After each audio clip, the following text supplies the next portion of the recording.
أعوذ بالله من الشيطان الرجيم. ووصينا الإنسان بوالديه إحسانا حملته أمه كرها ووضعته كرها وحمله وفصاله 30 شهرا حتى إذا بلغ أشده وبلغ 40 سنة قال رب أوزعني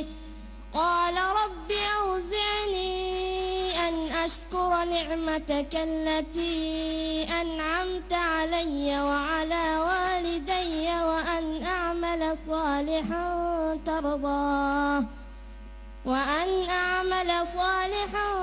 ترضاه وأصلح لي في ذريتي إني تبت إليك وإني من المسلمين.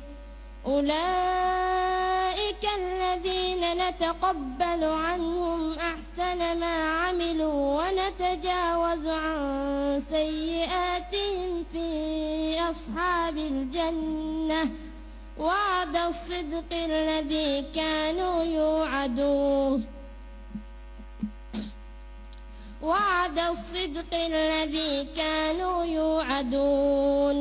والذي قال لوالديه أف لكما أتعدانني أن أخرج وقد خلت القرون من قبلي وهما يستغيثان الله ويلك آمن إن وعد الله حق فلا تغرنكم الحياة